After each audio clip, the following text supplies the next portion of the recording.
Ele que é CEO da Xiaoyi e está trabalhando na internacionalização da startup. Ele voltou, então, hoje, especialmente para compartilhar esse conteúdo com vocês. Senhoras e senhores, uma salva de palmas para Rodrigo Terron. É isso mesmo, Rodrigo? Som. Chegou direto. Acabei de chegar. Acabou de chegar. Desembarquei 10 da manhã. Tá fresquinho, então, aqui as novidades para contar pra certeza. gente. Seja bem-vindo, viu? Pessoal, boa tarde a todos. Imagino que está todo mundo meio cansado, já está na parte da tarde.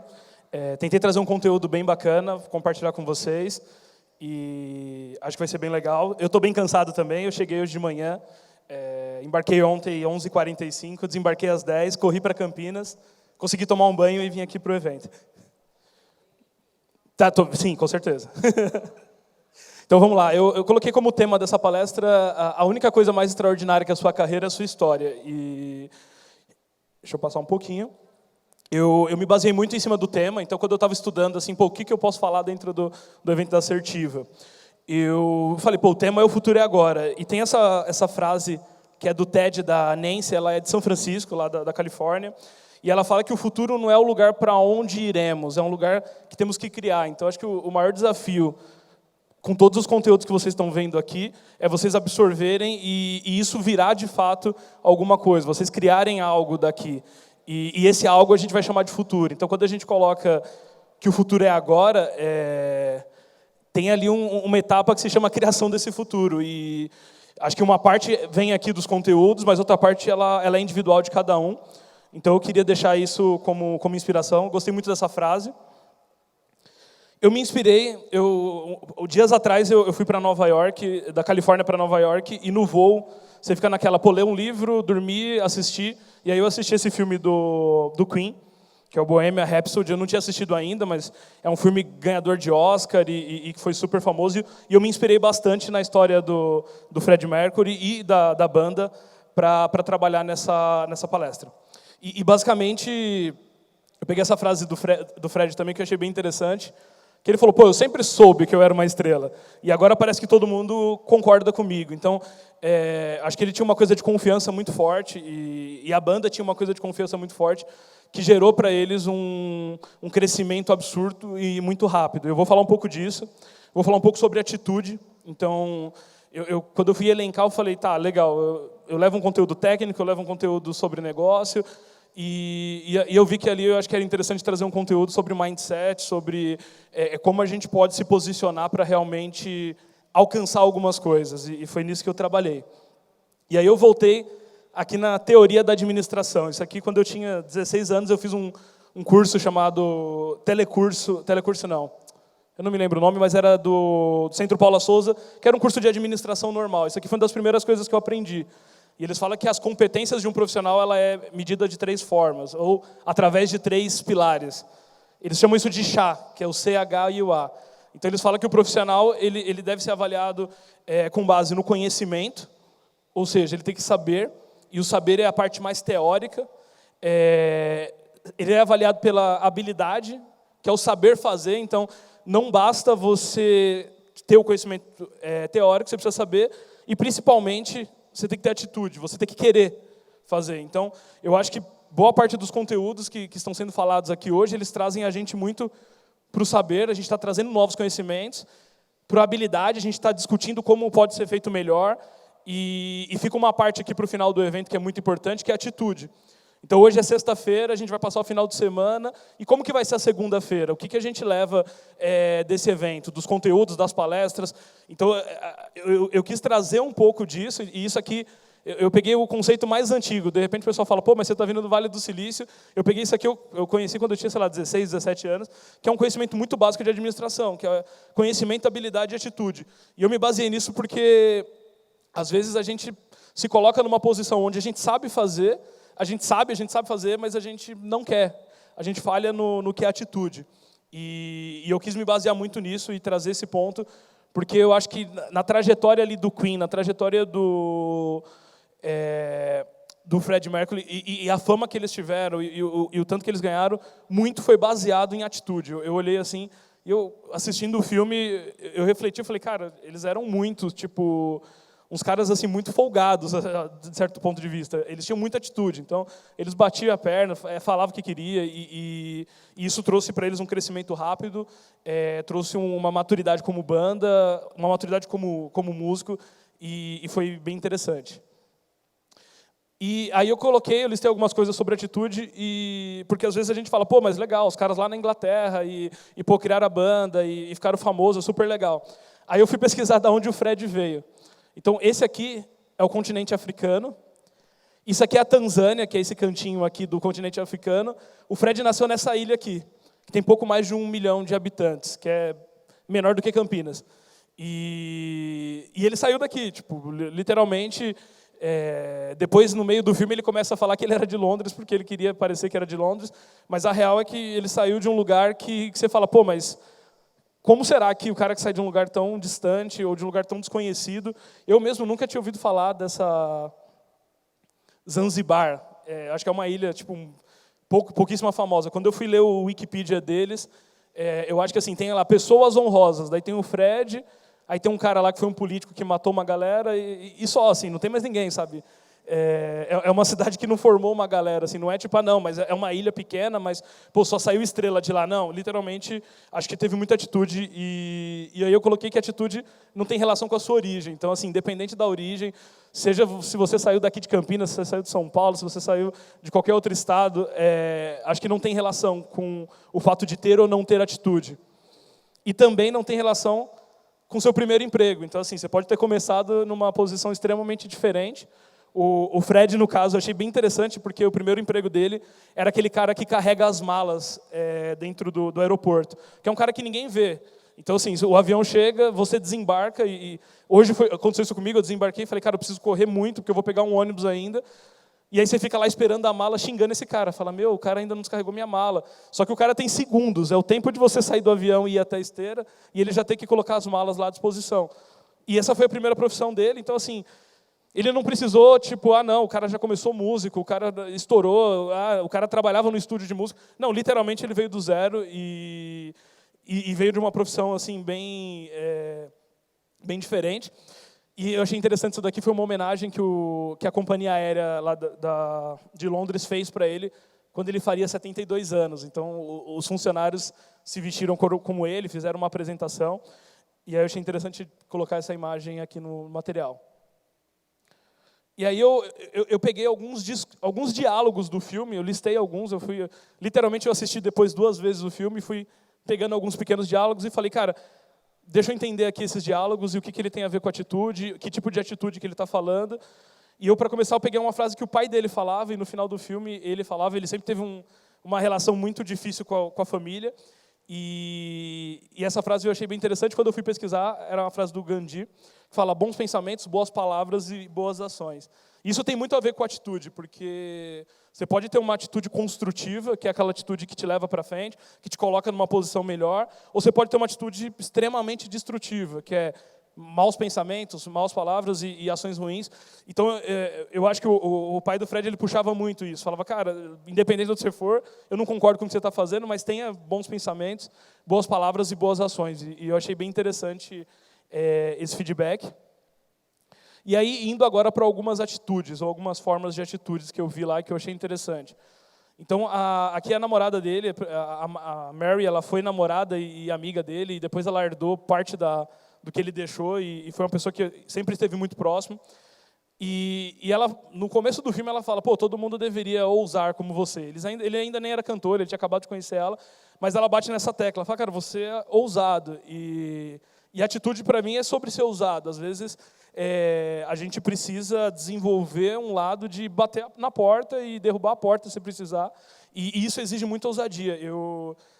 A mestre de cerimônia falou aqui que eu estou num processo de internacionalização, e é muito disso. A gente chegou lá em São Francisco e pô, eu não conhecia ninguém lá, não conhecia nada, não conhecia o espaço, não sabia como era, não sabia como as pessoas interagiam, mal sabia inglês, e exigiu muito da minha pessoa ter uma atitude de ousadia, de bater na porta. A primeira vez que eu fui para os Estados Unidos, foi no começo do ano passado, eu mandei um e-mail para um cara de uma universidade em Nova York, falei, cara, eu queria marcar uma reunião com você.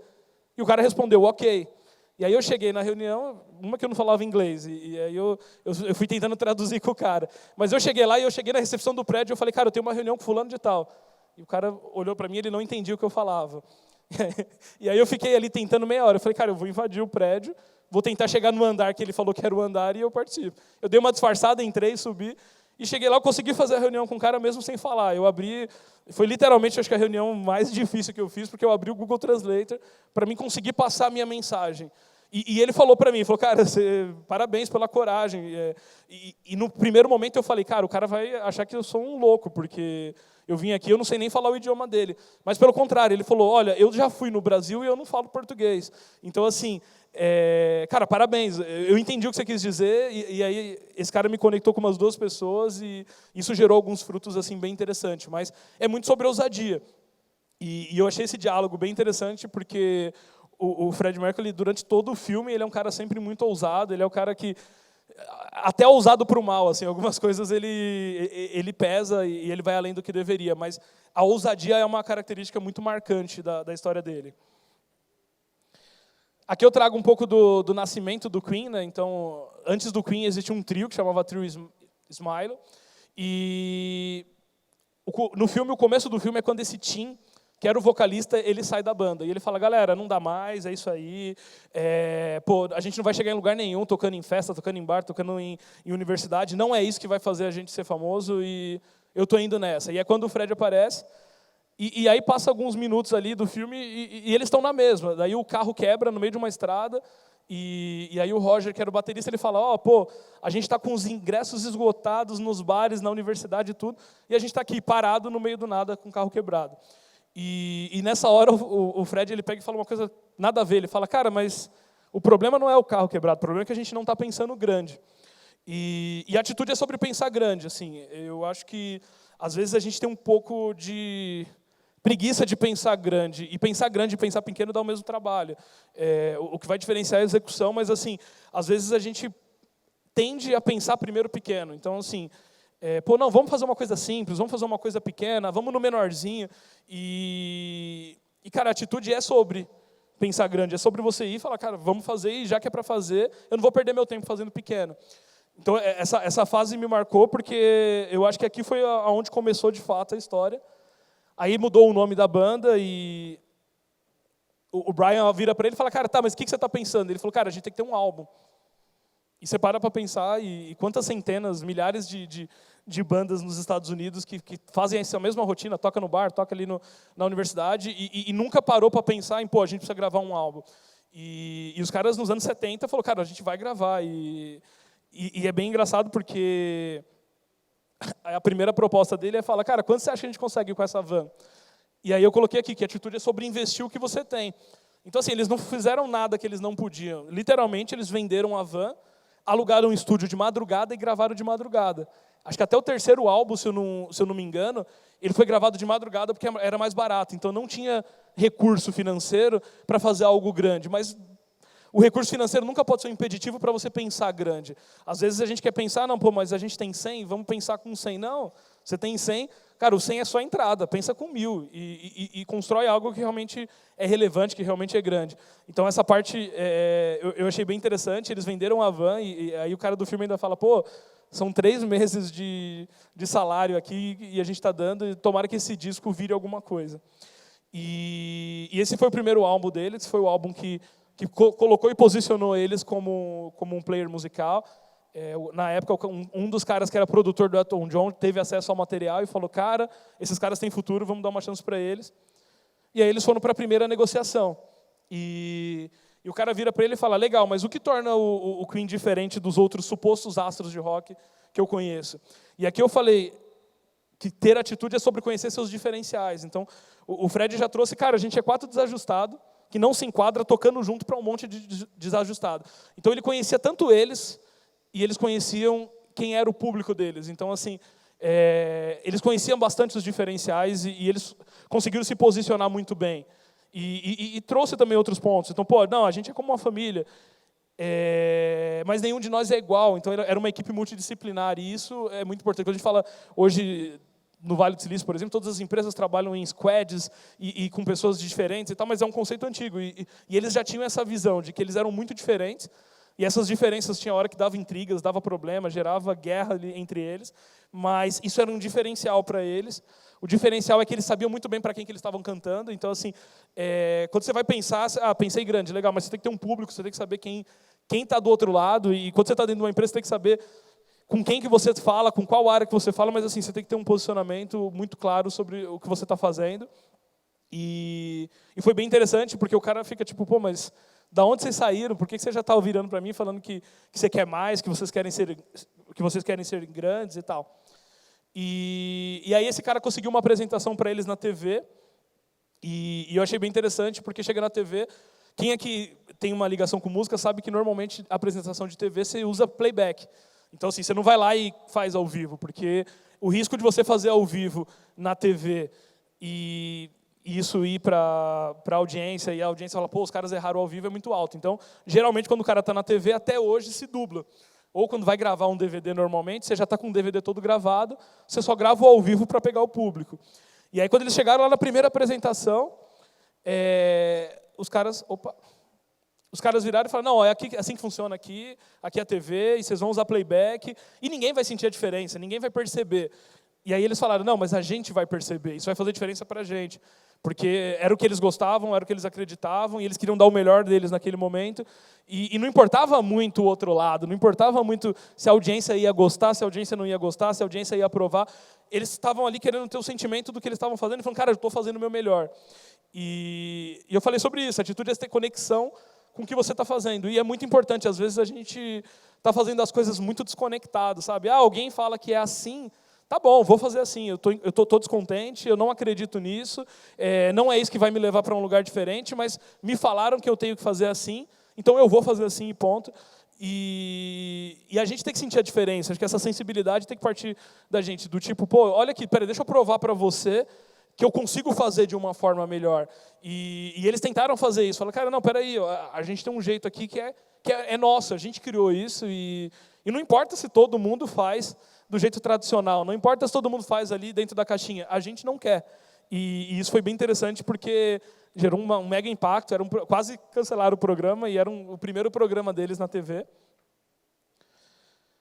E aí eles foram apresentar, e aí surgiu a negociação desse álbum, na verdade não é um álbum, né, da música Bohemian Rhapsody, que é um álbum que foi um álbum que mais fez, a música que mais fez fama dele, e também, consequentemente, o álbum. E aí, quando eles estavam negociando com o produtor, o cara falou, precisamos de mais sucesso como os antigos. Cara, me dá mais do mesmo, tipo, isso aqui dá para ganhar com isso, sabe? Não precisa ser nada muito diferente, segue a banda, faz o mesmo movimento que vai dar certo. E eu achei bem interessante, porque eles também tiveram a atitude de falar, olha, não, peraí, a gente não trabalha em linha de produção, linha de montagem, a gente não quer repetir a mesma coisa, a gente não quer usar a mesma fórmula até cansarem. E aqui você fala sobre se reinventar. Então, assim, era muito mais fácil eu pegar o mesmo estilo, a mesma música, ir lá produzir. Eles já estavam começando a ficar famosos, e isso era ok. E o cara queria, ele falou, não, fórmulas funcionam, vamos manter a fórmula, eu gosto de fórmula e ponto, eu estou pagando por isso. E eles brigaram muito, conseguiram reverter e acabaram levando uma proposta nova. E aí, no final da discussão, eles falaram, cara, a gente vai fazer uma música colocando ópera dentro do rock. E o cara falou, mas ninguém gosta de ópera. Quem quer saber disso, cara? Por que você está indo para algo tão diferente? Por que você está pensando sobre algo tão fora da caixa? E aí bate nessa tecla, né? A atitude é sobre insistir naquilo que queremos e acreditamos. Eles bateram muito na tecla. Falaram, cara, não, é isso, queremos isso. E o Miami, na época, era um assessor deles. E o cara falou, cara, aí, o que você acha aí? Ele falou, eu só acho que a sorte favorece os ousados. E aí eles bateram muito na tecla do, um homem com seu gosto apurado não vai ter medo de correr um certo risco. E eu acho que foi bem interessante isso, porque basicamente eles pediram uma confiança. Falaram, cara, eu preciso que você acredite. Se você acreditou, se a gente está aqui, se a gente está começando a desenvolver um trabalho, se está dando certo, cara, me dá o voto de confiança. Eu acho que dá para fazer diferente, e fazer diferente, nesse caso, dá para fazer melhor. E às vezes a gente vai de novo dentro da caixinha e tem aquela postura de não, peraí, veja bem, vamos manter aqui dentro da caixinha, faz sentido. E nem sempre é assim. Às vezes, quando a gente fala, principalmente desse momento hoje da história, o momento em que a gente fala de inovação, fala de coisas disruptíveis, a gente precisa saber o que a gente quer e saber o que a gente acredita. E mais do que isso, a gente precisa saber defender isso. E a maior parte das pessoas, elas param no meio do caminho e falam, não, é para fazer assim, tá bom, ok, vamos lá. E aí o cara autorizou, eles foram para a fazenda, e aqui eu achei bem interessante, porque eu coloquei que a atitude também é ter momento de fuga de distrações. Quando eles chegaram no estúdio, era uma fazenda, e o cara olhou e falou, cara, aqui é o estúdio? Mas não tem nada aqui, tipo, a gente está no meio do mato. E o cara falou, a ideia era se afastar de todas as distrações. Então, assim, às vezes a gente também tem que parar de ser meio doido e ir lá com tudo. Às vezes a gente tem que simplesmente parar num canto e falar, peraí, deixa eu produzir, porque quando eu produzo eu tenho mais credibilidade para falar. E eu acho que foi isso. Eles conseguiram, acho que foi super difícil convencer de que a proposta deles era uma boa proposta. E aí, quando eles conseguiram, eles falaram, cara, não dá para fazer de qualquer jeito. E esse foi o primeiro CD que eles fizeram que não foi na madrugada. Eles falaram, não dá para ir lá na madrugada agora e gravar. A gente foi lá, bateu numa tecla, falou que a gente vai levar uma proposta melhor, falou que a gente vai levar uma proposta inovadora, falou que a gente vai levar uma proposta diferente. Não dá simplesmente para a gente chegar lá e gravar do mesmo jeito em 2 noites, 3 noites e levar. E eles ficaram um bom tempo nessa fazenda. E foi importante, porque foi onde eles estressaram ali todas as possibilidades, foi onde eles testaram, e quando eles levaram, eles tinham uma proposta mais complexa do ponto de vista de entrega, tinha algo um pouco mais maduro, que foi um problema no futuro, mas eles conseguiram fazer algo bem interessante. E no meio disso, eles começam a discutir muito, porque aí está só eles no meio do mato, na fazenda, e aí eles começam a discutir, não, a minha música é melhor, não, a sua é melhor, não, a nossa, não, essa música não dá para ser a música principal, a gente precisa fazer diferente. E o Roger, ele traz uma frase, ele fala, galera, vamos tomar cuidado, porque a maior parte das bandas, elas não fracassam, elas se desfazem. E a atitude é sobre preservar relacionamento. Então, a gente, como quem está à frente de um negócio ou quem está dentro de uma empresa, a gente tem que saber muito quais são os limites, né? Até onde é saudável a gente ir e até onde a gente tem que preservar o relacionamento. Porque, às vezes, é muito fácil, a gente chuta o balde e eu falo que, assim, aqui nesse episódio do Queen, foi aonde fez a diferença e aonde colocou eles como recorde mundial de audiência, venda, de músicas vendidas, compradas, CDs e tal. Mas, assim, na nossa vida, se a gente não tomar cuidado com o relacionamento, é muito perigoso. É muito perigoso. Acho que é algo assim que é caminhar para a destruição se você não saber preservar um relacionamento. E hoje isso dentro das empresas é um problema gravíssimo, porque a gente vai criando o que a gente chama de panela, e aí, não, com esse eu falo, com esse eu não falo, com esse dá certo, com esse não dá certo. E se não tiver todo mundo na mesma sintonia, se não tiver todo mundo no mesmo caminho, a chance de dar errado é muito alta. Então, aqui ele colocou essa frase do tipo, galera, vamos tomar um pouco de cuidado. Aí, na hora que ele falou isso, os outros caras falaram, peraí, mas por que você está falando isso? É porque é importante, sabe? Tipo, não dá para a gente passar por cima. E eu percebi que quando eles voltam com o CD preparado e eles vão falar com o produtor de novo, que é o próximo slide, eles foram muito mais unidos, sabe? Eles estavam falando a mesma língua. Então, assim, eu acho que esse momento gerou um ganho ali na comunicação muito grande, e a comunicação é a base hoje das companhias, das empresas, dos negócios. Então, foi muito importante essa fase afastada, e foi muito importante essa fase de preservar o relacionamento que eles tinham.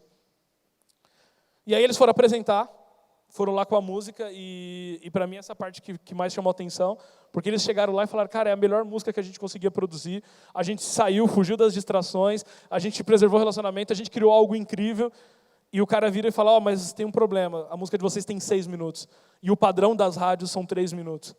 As rádios nunca vão aceitar uma música de 6 minutos. E muitas vezes a gente entra com algumas coisas assim, a gente fala, cara, pô, vou ter algo inovador, e eu acho que na história da Xiaomi a gente passou muito isso, então a gente entra, cara, hackathon e não sei o quê, e várias pessoas olharam pra gente e falaram, não, cara, não, hackathon não, esse negócio é modinha, cara, para com isso aí não vai dar em nada não, e hoje essas mesmas pessoas olham e falam, caramba, esse negócio até que deu certo, né, tá indo bem. Então aqui foi uma discussão bem interessante, e fala, cara, é o padrão, e vocês nunca vão disparar, sabe, e essa frase foi bem interessante, porque o Fred vira e fala, cara, Então tá bom, cancela o contrato e você vai ficar conhecido para sempre como o homem que perdeu o Queen. E os caras saíram, tacaram a pedra na janela do produtor. Esse é o excesso que eu falei de ousadia, mas basicamente isso aconteceu. Basicamente eles lançaram o CD de forma pirata, eles foram numa rádio lá, o Freddie Mercury deu uma entrevista, lançou a música lá, tocaram 6 minutos de música, e até hoje essa música é uma das músicas mais famosas. Depois que eu assisti o filme, eu fui ver no Spotify, ela está nos top 100 do Spotify, só que é uma música de 75. Então, assim, 1975, quantos anos essa música tem? E até hoje ela é um marco, e foi o que colocou eles aonde eles queriam. Aqui cortou um pouquinho o slide, mas basicamente o que estava no slide é que eles até hoje é a 5ª música dessa lista de 500 melhores sons para todos os tempos. Então eles estão em quinta colocação e o solo de guitarra dessa música está entre os 20 melhores solos de guitarra do mundo de todos os tempos. Então assim foi uma música que teve todo aquele cuidado, aquele preparo, sabe? Não foi aquela inovação de vamos inovar e ponto. Não, vamos tirar, organizar, fazer de uma forma estruturada. E isso deu autoridade para eles e colocou eles em um posicionamento muito bom em relação à música. Eles estouraram, o Queen. Depois disso, eles lançaram outros sucessos e cresceram muito. Enfim, é uma banda super conhecida. Tem o filme é super legal. Mas muito foi pela forma que eles lidaram e pela atitude que eles tinham. Eu acho que eu vi muita atitude nas decisões, nos discursos, nos diálogos. Quando eu terminei o filme, eu falei, caramba, tipo, agora eu entendi um pouco da trajetória, assim, por que deu certo. E quando você entende por que deu certo, você começa a entender por que um monte não dá certo. Porque o cara tem o conhecimento, o cara tem a habilidade, mas ele não tem atitude, ele falha na atitude. E aqui eu tentei trazer alguns tipos de atitude. Posso depois compartilhar o material, falar mais. Foi o que eu consegui encaixar em 30 minutos, mas basicamente eu parei enquanto eles lançam, mas até o final do filme tem muitas outras lições assim que eu tirei. Eu estou até trabalhando e continuando o conteúdo, pensando em ter um conteúdo mais completo, mas era um pouco disso que eu queria compartilhar. E basicamente, como último slide para finalizar, eu queria falar que a atitude é sobre quebrar protocolos. E é necessário que a gente quebre alguns protocolos, é necessário que a gente saia um pouco das regras e se você não faz isso na tua carreira, em algum momento ali você vai olhar para trás e vai falar, pô, eu perdi algumas oportunidades, sabe? Eu perdi ali, aquele momento era o momento de fazer. Eu tenho várias coisas assim na minha carreira, principalmente antes de empreender, que eu falava, cara, eu podia ter chutado a porta naquele momento lá atrás e isso ia ser interessante. Mas eu parava, sabe? Você falava, você aceita, você fica quieto, ou você não toma cuidado ali com o relacionamento. Então, assim, eu queria trazer um pouco disso, sabe? Numa carreira musical, mas assim, numa carreira profissional, e seja startup, seja corporação, seja empresa, como um todo, acho que a gente precisa trabalhar muito a questão da atitude. Porque hoje, infelizmente, a gente tem muito conhecimento e o conhecimento não é ruim. Mas se a gente só tem o conhecimento teórico, isso automaticamente prejudica o andamento das coisas. Se a gente só tem o conhecimento teórico, tem o conhecimento prático, mas a gente não executa, então, pô, eu sei como fazer, mas eu não faço, eu também não estou indo para lugar nenhum. E quando você tem o conhecimento teórico, o conhecimento prático, você tem atitude, você começa a quebrar alguns protocolos. Então, era sobre isso que eu queria falar e amarrando com o tema ali, com o primeiro slide que eu coloquei, basicamente, vou até voltar, que eu acho que é interessante, e eu tenho 2 minutos e 30 ainda, antes da Júlia olhar para mim e falar que eu estou estourando o tempo. Mas aqui eu literalmente coloquei, a única coisa mais extraordinária do que a sua carreira é a sua história. Então, quando você começa a entender, quando você tem uma história baseada em conhecimento, habilidade, atitude, e você enfrenta algumas coisas, para a sua carreira isso vai fazer muito bem. Vai fazer muito bem, só que para a sua história, isso aí vai te colocar em posições, vai te colocar em lugares que você nunca imaginou. Eu jamais imaginaria que hoje eu ia estar aqui palestrando, vindo direto do Vale, passei pelo Canadá, passei pelo Texas, passei por Nova York, e assim, exigiu de mim, eu não estou falando que eu tenho, mas exigiu de mim muito estudo teórico, exigiu de mim muito estudo prático, mas o que mais exigiu de mim, assim, e o segredo que eu levo, cheguei aonde eu cheguei, foi desenvolver algumas atitudes, foi na hora certa, você falar com a pessoa certa e você ir lá e fazer, você ir apresentar, você ir defender aquilo que você acredita.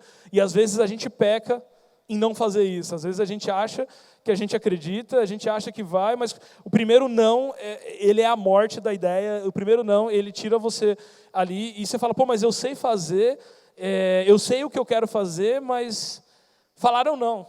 E aí você tem que decidir assim, quais não você aceita e ok, e quais não vai exigir de você uma atitude diferente. E era isso que eu queria trazer, compartilhar com vocês nessa tarde. Eu acho que eu posso falar com certeza que eu conheço a Assertiva muito bem. O meu relacionamento com a Assertiva já vem de alguns anos. Eu fui cliente, fui funcionário, fui parceiro. Hoje eu sou sócio do Ederson e para mim é um motivo de muito orgulho ver a atitude que levou a Assertiva a fazer um evento como esse. De ver como saiu de nenhum, ou melhor, a gente fez um fórum de inovação em 2017, que foi um pequeno evento ali com 30 pessoas, que depois virou um Assertiva Day em 2018, que foi super bacana, e agora em 2019 já virou um evento maior, e não sei o que vai ser ano que vem, mas assim, com certeza essa sala aqui já não vai comportar, porque é relacionado à atitude. Eu acho que a Assertiva teve algumas atitudes bem marcantes, e isso está posicionando a empresa e colocando ela num outro patamar. Então, parabéns a todos pelo evento, estou muito feliz, e acabou meu tempo. Obrigado.